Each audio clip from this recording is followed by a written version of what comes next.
Faire du boudin blanc antillais est bien plus facile que vous ne le pensez. Aujourd'hui, je vous aide à préparer du boudin à la morue. Bien entendu, il existe autant de recettes que de familles. Après avoir fait tremper du pain rassis durant 10 minutes dans de l'eau, vous l'essorez convenablement et vous le passez à la moulinette pour former une purée. Dans une poêle chauffée à feu moyen, rajoutez un filet d'huile et faire revenir durant 4 minutes l'assaisonnement vert préparé au préalable.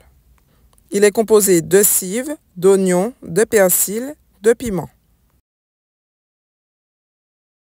Une fois le mélange bien cuit, pilez les gousses d'ail, rajoutez des feuilles de thym, une feuille de bois d'Inde, 3 à 4 pincées de 4 épices, du clou de girofle et du piment de Jamaïque moulu, et la morue préalablement dessalée, cuite et émiettée. Vous faites cuire l'ensemble durant 5 minutes.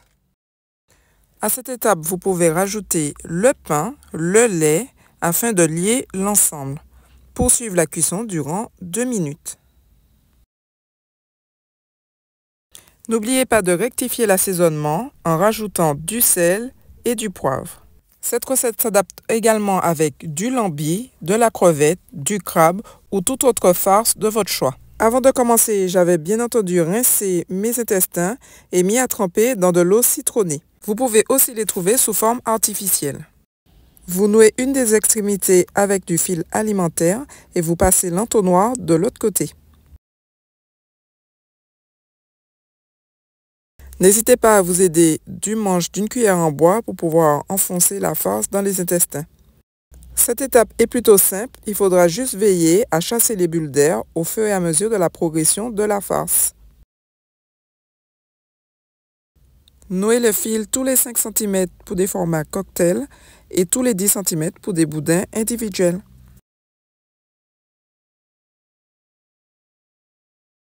Dans une eau frémissante et non bouillante, je rajoute un bouquet garni, de l'oignon, la peau de l'oignon, des clous de girofle, 2 piments oiseaux, du sel, un filet d'huile. Ne portez pas l'eau à ébullition, laissez-la toujours frémissante et rajoutez le boudin. Laissez cuire durant 20 minutes. À l'issue du temps de cuisson, en piquant le boudin, de la farce ne doit pas s'en échapper. Maintenant, vous avez la preuve que le boudin, c'est facile à réaliser. N'oubliez pas de vous abonner et je vous dis à bientôt sur Saveur K.